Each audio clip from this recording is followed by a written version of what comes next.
थोड़ा सा और पास में जाके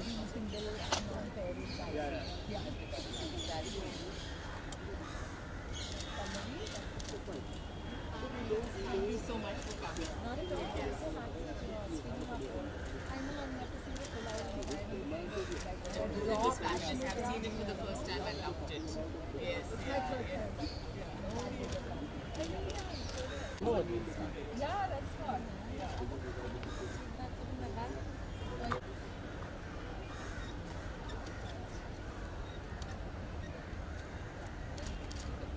एक साथ में आ जाओ सर मैम एक साथ में sir ma'am sir ma'am sir एक पिक्चर बन रहा है Sorry, your friends are coming. Yeah, I just learned to suck it up. Thank you. Yes, please. I know. Ma'am ma'am right side ma'am ma'am Okay, I'm stealing her. Thank you At that time, but I used to keep hearing about these stories, about these vacations, and all the shenanigans that they were up to. And this particular story had really, somewhat really disturbed me, and it just stayed with me. I was always fascinated by how this kind of cycle unfolds, how people get together, how they behave, in what the group dynamics are, and how a prank. Which started off as a prank, a fake prophecy, and how this boy fulfills this fake prophecy, how he makes it come true is very interesting to me. It always stayed with me. So somewhere it's always been in my mind, and it's just that now a few years back I really started to develop it. So can you share with us the process of making the story that your father had written? Like, how detailed was the story and how did it become a screenplay? So I actually didn't read the story that my father had written because I heard it orally told to me so many times. And I used to, my dad's a great storyteller, and he tells lovely fun stories. And Runs in the family. It runs in the family. My mom's a great storyteller. And my dad's really funny, and he loves also telling these kind of slightly spooky, very chilling kind of tales, and I also love all of that. So, and the thing is, like I've said this before, that when a loved one tells you a story many times, they really imbue it with so much emotion that it becomes very vivid, and it's so much a part of my childhood as well. So I think in different tellings took away different things, something about the time, something about the friendship, something about the the people who were there, what kind of a house, etc. And then I just started to flesh out the story, and I tried a few things, and this format of 1 week eventually is what I was most satisfied with. Earlier it was going to be that he goes back to Calcutta and comes back on another trip, and then he takes his own life. But then I changed it around. So I wanted to try out different things. It's not like I was working straight from a story. I was working from many auditory storytelling sessions. And then once I decided to do it, then actually I spoke to a lot of people, like including my family and family friends, about what that time was like. So my next question is, why in English? Why did you choose that with the obvious challenges that an English film in India would have, or what made you do that?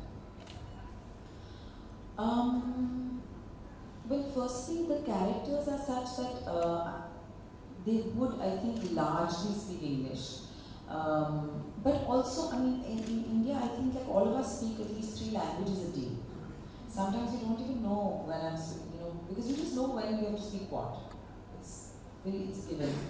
And I've modeled this family very much on kind of my parents and their friends and that generation. And this is really how they interacted and how they spoke a lot.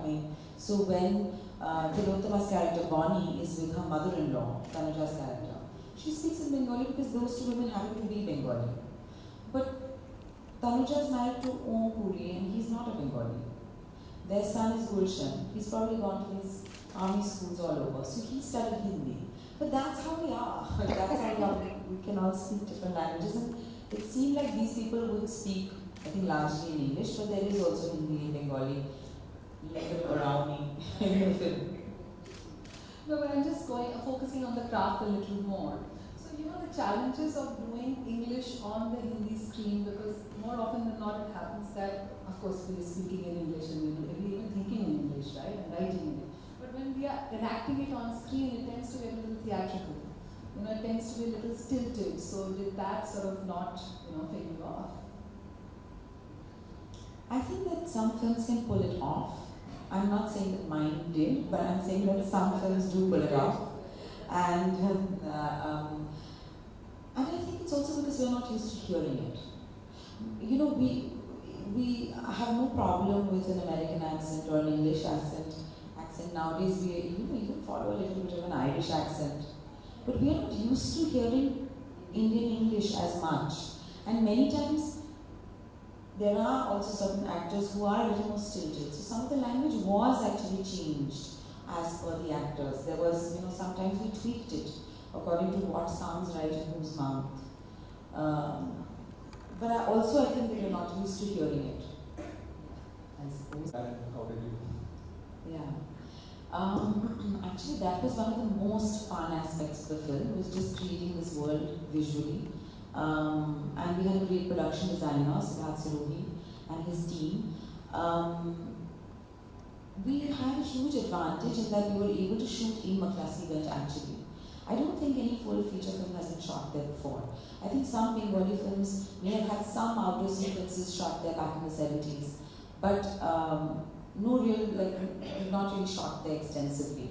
It's difficult to shoot there because there is hardly any infrastructure. And it's kind of a place which has been forgotten by time, and it's just, which was very convenient for us because we wanted to go back in time. So there are pockets which are exactly the way it used to be. A lot of the furniture that we've used or the items that we've used are actually from homes in McCluskeyganj. So in that sense, I think one of the huge advantages was that. But also we had to do a fair amount of research to find out what kind of things were there. For example, in the film initially, there was the phone conversation between Shutu and his mother was from the house.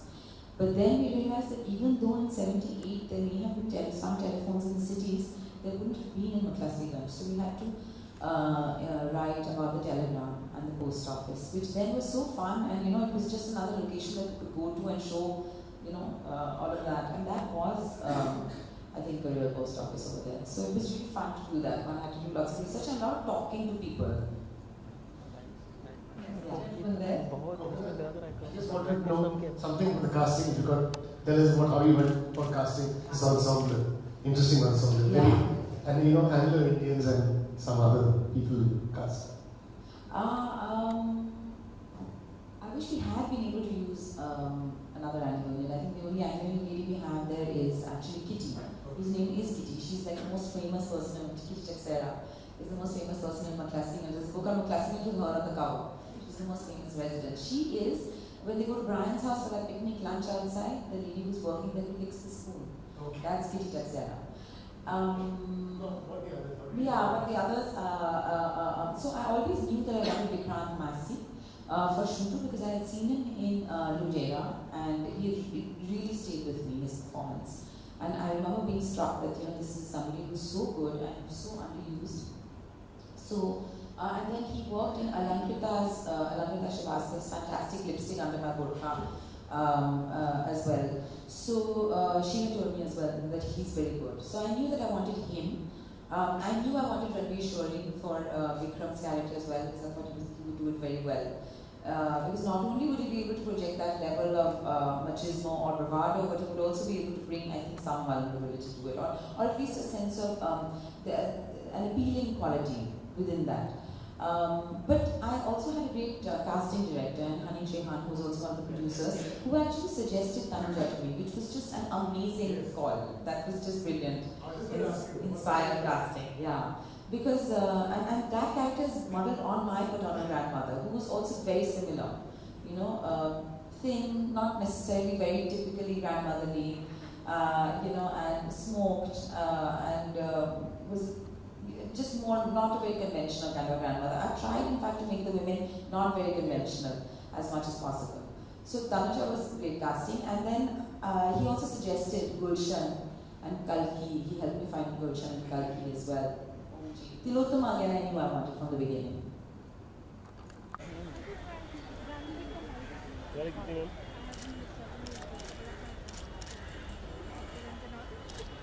How sweet of you.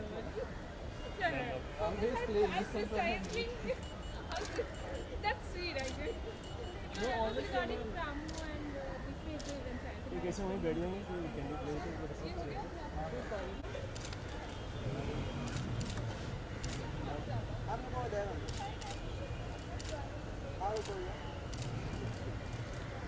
तो वो मुझको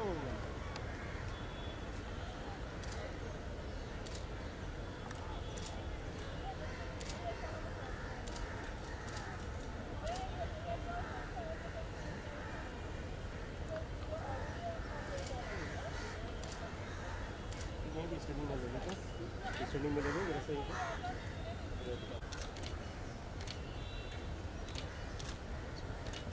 ma'am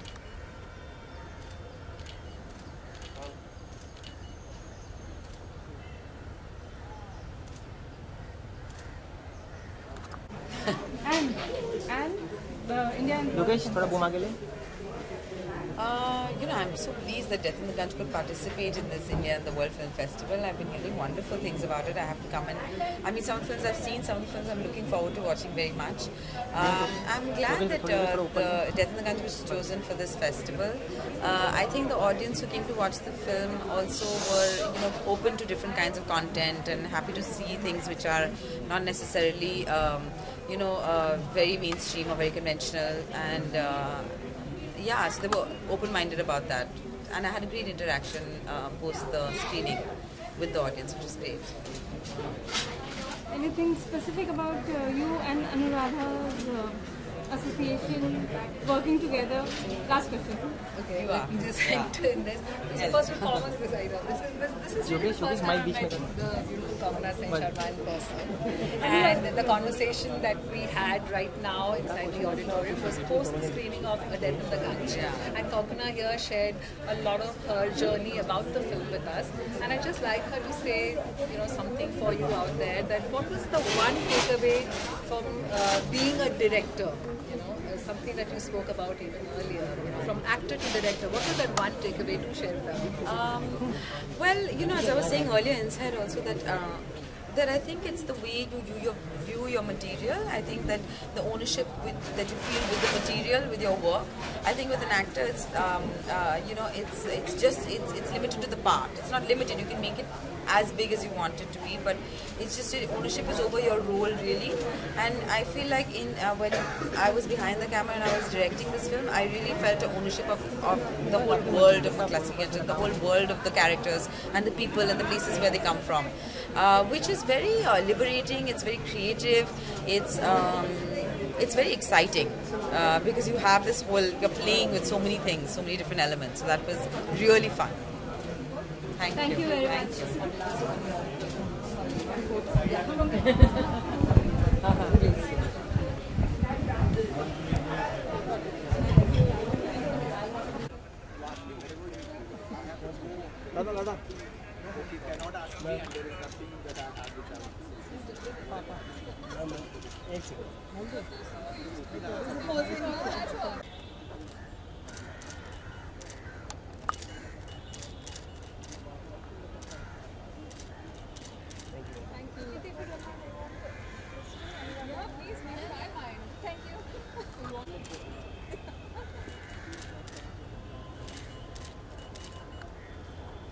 अभी आपको आना centre में.